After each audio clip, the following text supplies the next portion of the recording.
여러분, 제 나이 80입니다. 이제 세상이래. 무서울 게 없다고 생각했는데, 아직도 그날만 생각하면 손이 떨립니다. 제가 본 건 사람이 아니었습니다. 제 이름은 김순자입니다.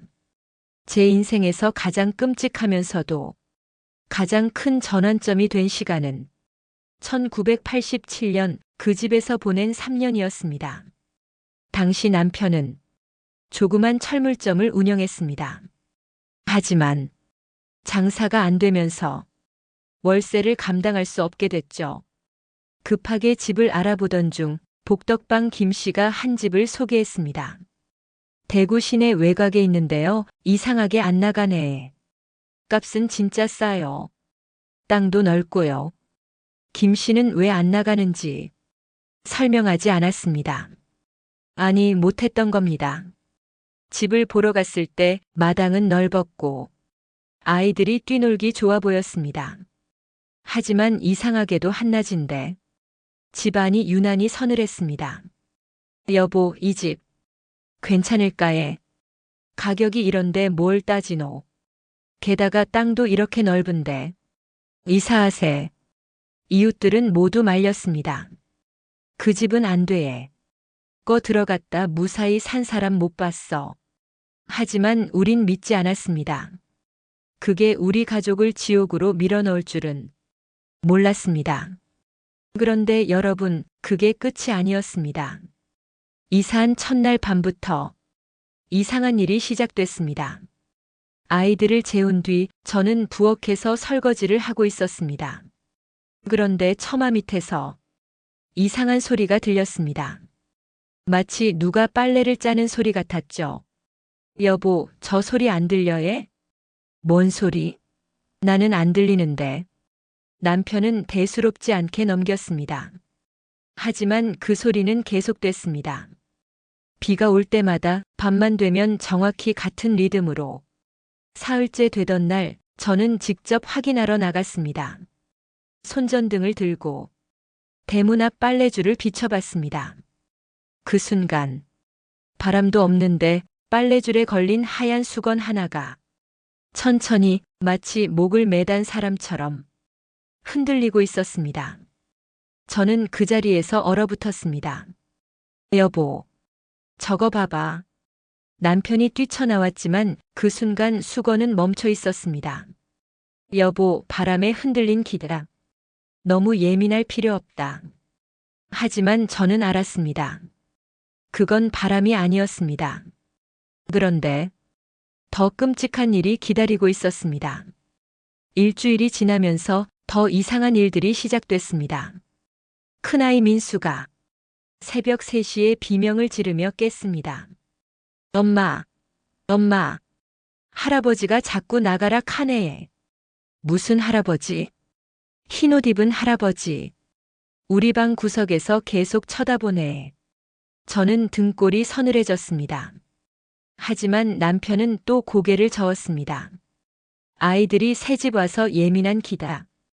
그런데 이틀 뒤 둘째 영희도 똑같은 말을 했습니다. 엄마, 어젯밤에 할머니가 우리 방에 앉아 있었어. 하얀 치마 입고. 근데 얼굴이 너무 슬퍼 보이더라. 두 아이가 같은 환상을 본다는 게 말이 됩니까? 그날 밤 저는 아이들 방에서 함께 잤습니다.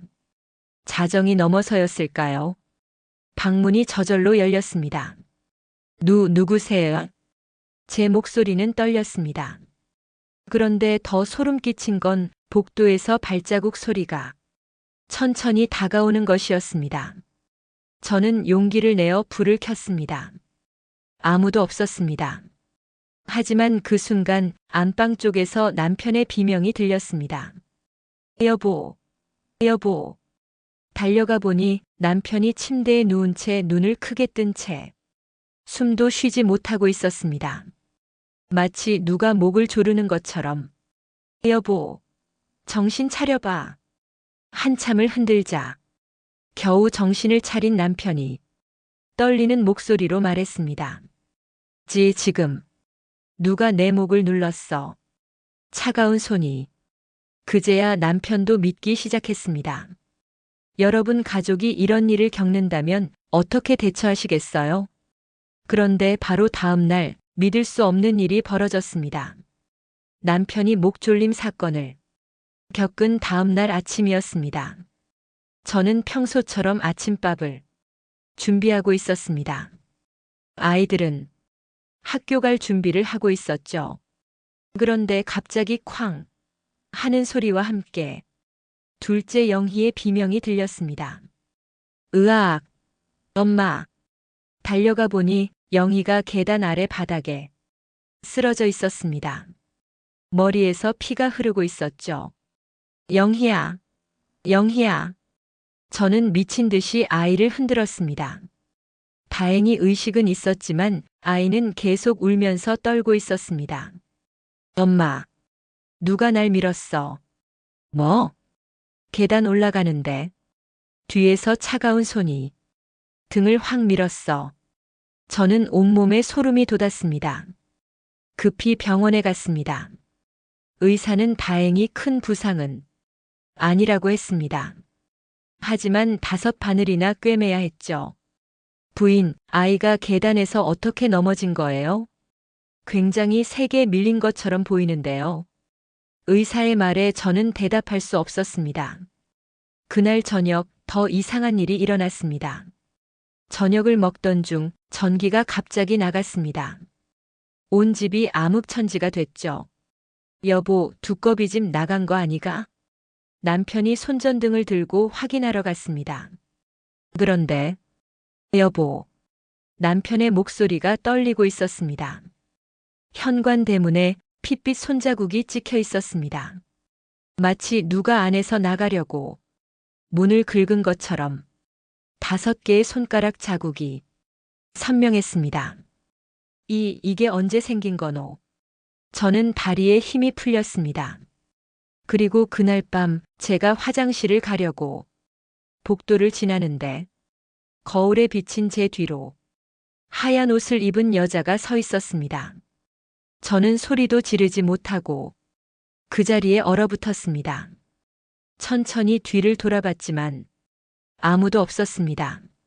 하지만 거울 속에는 여전히 그 여자가 서 있었고 저를 향해 고개를 천천히 기울이며 울고 있었습니다.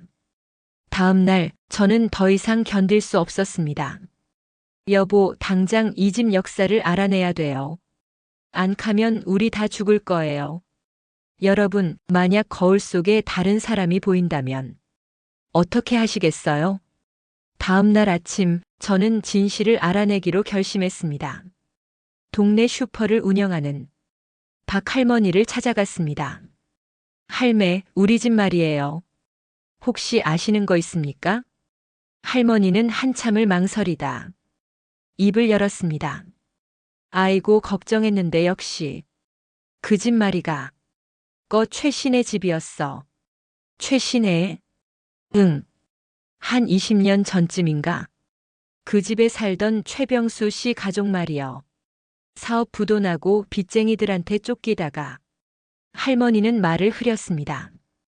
그래서에 그 집 앞마당에서 부부가 동반 자살했어. 빨래줄에 목을 매고 1967년 여름이었지. 심장이 철렁 내려앉았습니다. 그럼 그 빨래줄이 맞아. 내가 지금 쓰는 그 빨래줄이 그때 그 줄이여. 저는 손발이 차갑게 식는 걸 느꼈습니다. 근데 말이여. 할머니가 목소리를 더 낮췄습니다.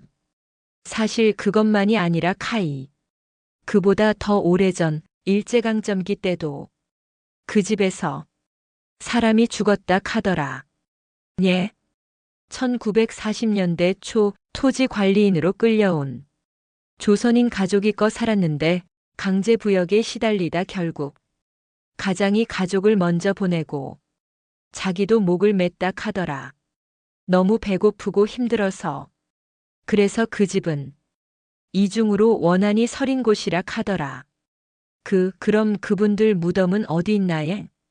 최 씨 부부는 집 뒷산 공동묘지에 있고 일제강점기 때 그 조선인 가족은 집 뒤편 야산 어딘가에 무연고 묘로 묻혔다는데 정확한 위치는 아무도 몰라.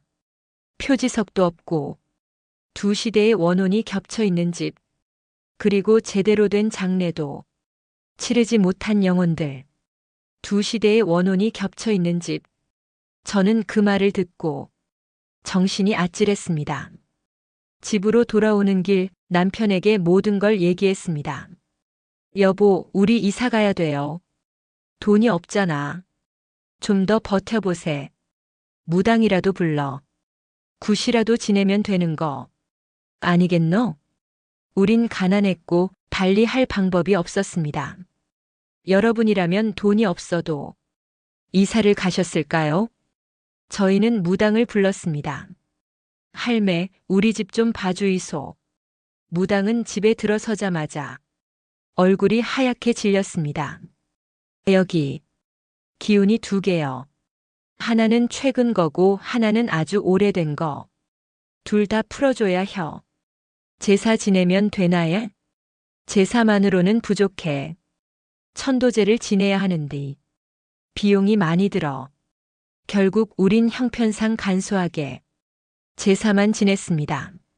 마당에 쌀밥과 소주를 올리고 떨리는 목소리로 빌었습니다. 부디 이제는 편히 쉬이소. 저희를 놓아주이소. 제사 후 며칠간 집이 조용해졌습니다. 여보, 이제 괜찮은가 보다. 남편도 안도의 한숨을 쉬었습니다. 아이들도 더 이상 악몽을 꾸지 않았고 제 몸 상태도 나아졌습니다. 하지만 그건 잠깐이었습니다. 한 달 뒤 남편의 철물점에서 갑자기 불이 났습니다. 원인 불명이었죠. 재고가 모두 타버렸습니다. 그리고 그날 밤 저는 다시 봤습니다. 빨래줄에 걸린 하얀 수건이 이번엔 천천히 사람 얼굴 모양으로 변하고 있었습니다.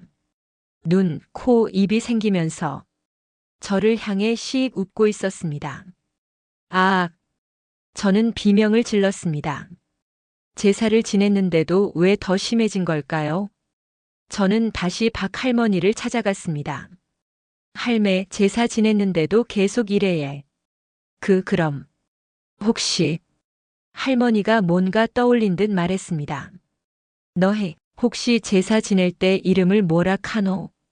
그냥 이 땅에 묻힌 영혼들이라 캤는디에. 아이고, 그럼 안 되지. 특정해서 불러야 제사를 받는 기라. 순간 소름이 돋았습니다. 그럼 우리가 지낸 제사는 헛제사제. 아무도 안 받아간 기지. 아니, 더 나쁜 건 엉뚱한 영혼이 받아갔을 수도 있어. 심장이 쿵쾅거렸습니다. 그럼 진짜 원혼은 아직도 거 있는 기재. 그것도 화가 더 난 상태로. 집으로 돌아왔을 때 저는 결심했습니다. 이대로는 안 되겠다.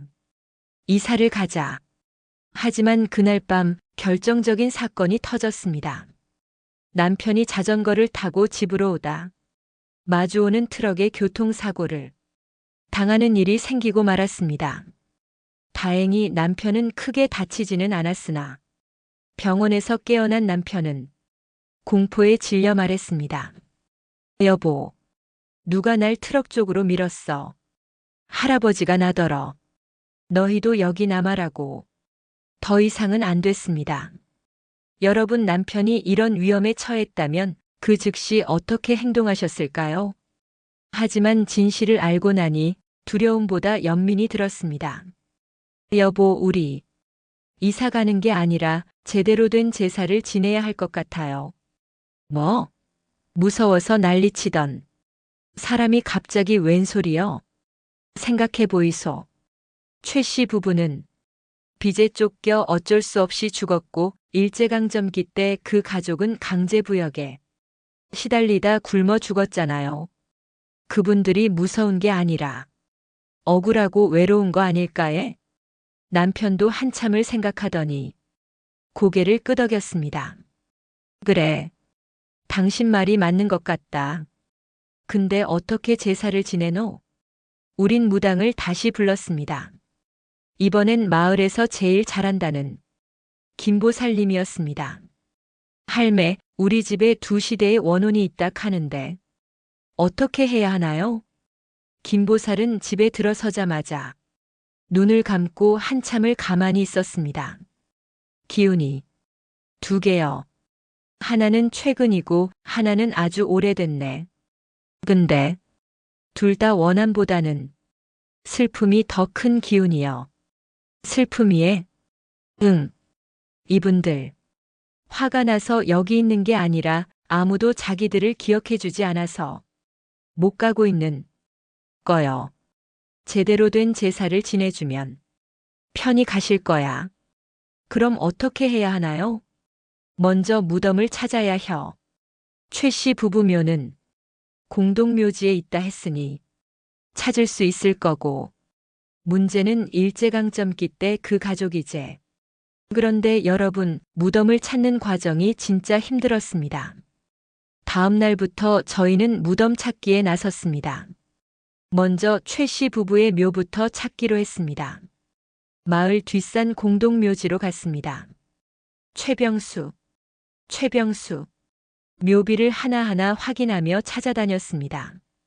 한참을 헤매다가 가장 구석진 곳에서 발견했습니다. 낡고 기울어진 묘비 2개가 나란히 서 있었습니다. 최병수, 박영숙. 1967년 여름 같은 날 같은 시각에 세상을 떠났다고 적혀 있었습니다. 무덤 앞은 잡초가 무성했습니다. 아무도 찾지 않은 게 분명했습니다. 여보, 이분들 20년 넘게 아무도 안 찾아온 거네. 저는 무덤 앞에 무릎을 꿇고 잡초를 뽑기 시작했습니다. 남편도 같이 뽑았습니다. 1시간을 일하니 무덤이 깨끗해졌습니다. 그런데 더 큰 문제가 남았습니다. 일제강점기 때 돌아가신 그 가족의 무덤이었습니다. 김보살님 무연고 묘를 어떻게 찾아해? 글쎄, 그게 쉽지 않을 거요. 집 뒤편 야산을 직접 샅샅이 뒤져봐야 할 거야. 저희는 일주일 동안 매일 야산을 뒤졌습니다. 풀숲을 헤치고 넘어진 나무를 치우고 바위 뒤까지 살폈습니다. 그러던 어느 날 남편이 소리쳤습니다. 여보, 여기. 달려가 보니 큰 바위 뒤편 나무 뿌리에 가려진 곳에 작은 돌무더기가 있었습니다. 표지석도 없고 묘비도 없었습니다. 그저 돌을 쌓아놓은 것뿐이었습니다.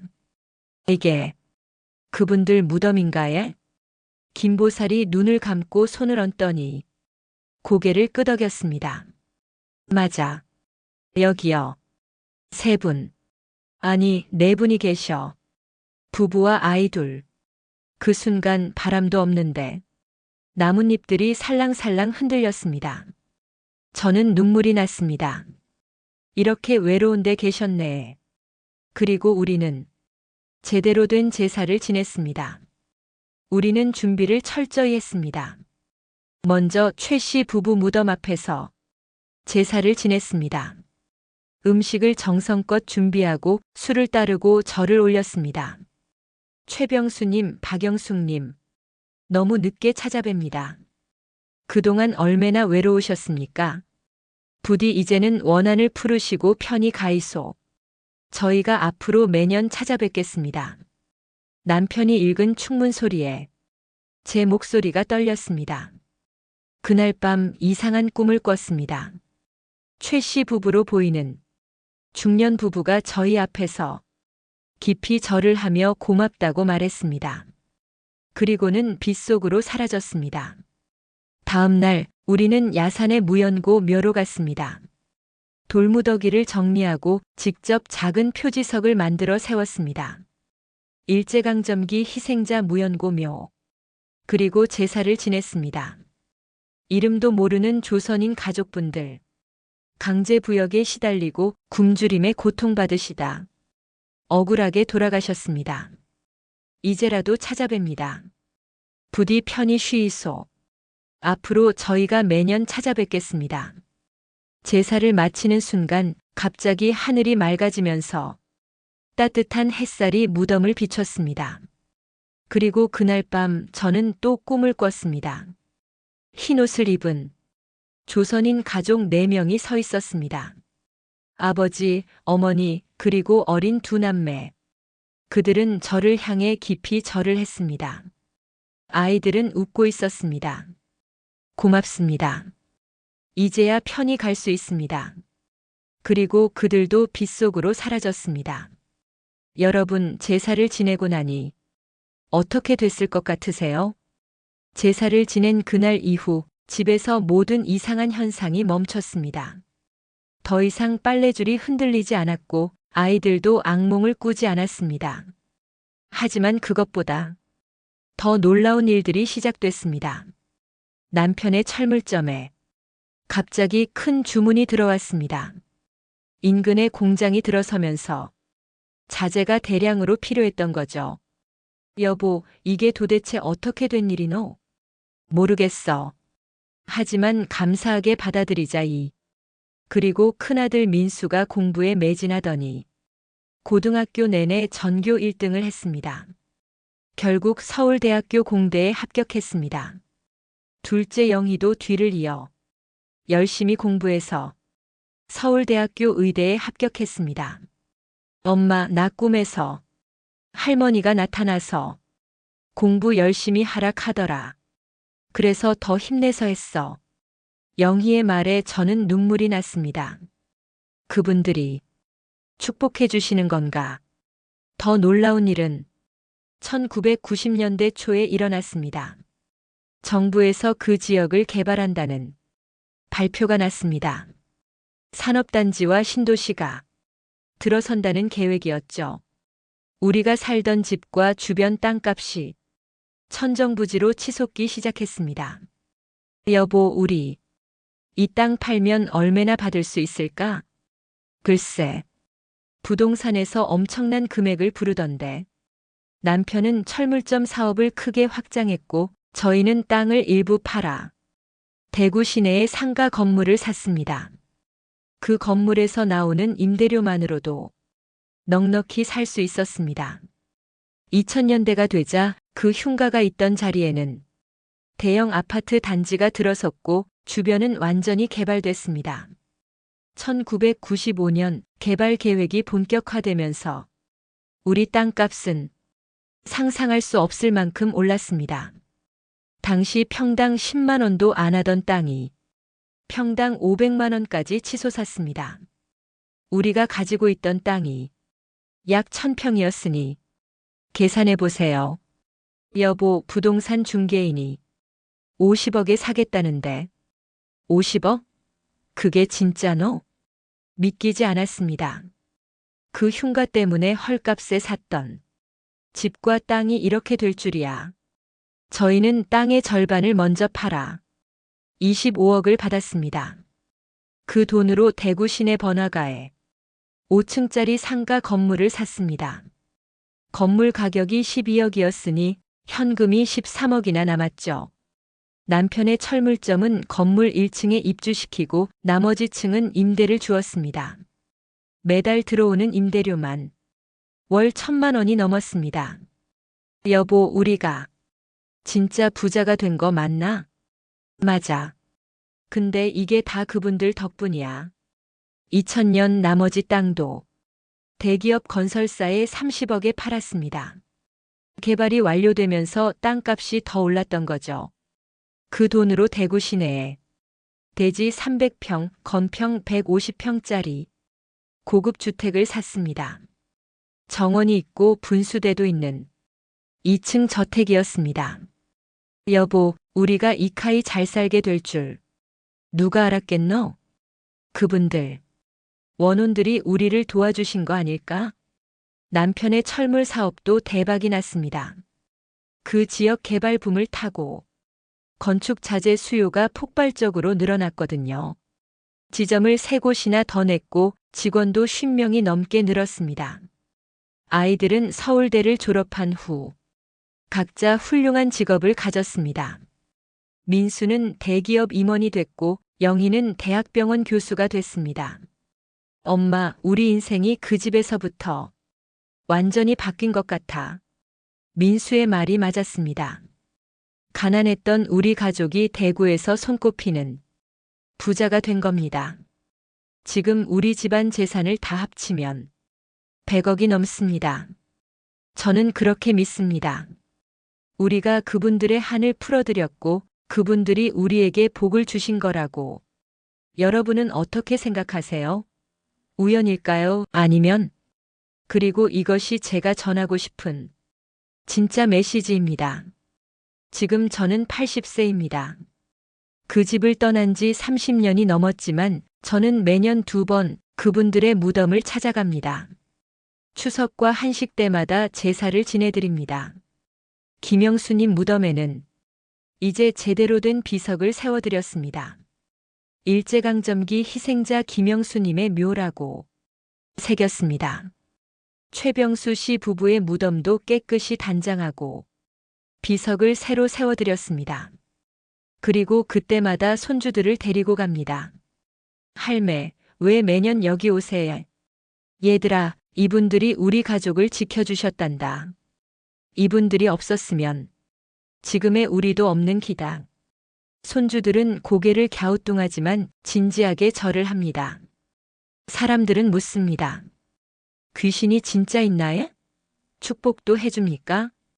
저는 대답합니다. 귀신이 아니라 영혼입니다. 그들도 사람이었습니다. 억울하게 죽어서 아무도 기억해주지 않으니 한이 된 거지 원래부터 나쁜 존재는 아닙니다. 그들을 위로하고 기억해주면 그들도 우리를 축복해줍니다. 그 집에서 죽은 사람들. 최 씨 부부도 일제강점기 때 끌려온 김영수 씨도 그들은 그저 억울하게 죽었을 뿐입니다. 아무도 기억하지 않고 아무도 위로하지 않은 채. 하지만 우리가 그들을 찾아주고 이름을 불러주고 제사를 지내주자. 그들은 한을 풀고 떠났고 떠나면서 우리 가족에게 축복을 주셨습니다. 여러분도 혹시 너무 싼 집을 만나면 그 집의 역사를 알아보세요. 그리고 만약 거기서 억울하게 돌아가신 분들이 있다면 무섭다고 도망가지만 말고 그분들을 위로해 드리세요. 여러분은 이 이야기를 듣고 무엇을 느끼셨나요? 그 집의 불행은 우연이었을까요? 아니면 정말 저주였을까요? 댓글로 여러분의 생각을 들려주세요. 그리고 혹시 비슷한 경험이 있으시다면 공유해 주세요. 영상이 흥미로우셨다면 구독 버튼 꾹 눌러주세요. 좋아요로 응원해 주세요. 알림 설정하시면 새 영상을 놓치지 않으실 수 있습니다.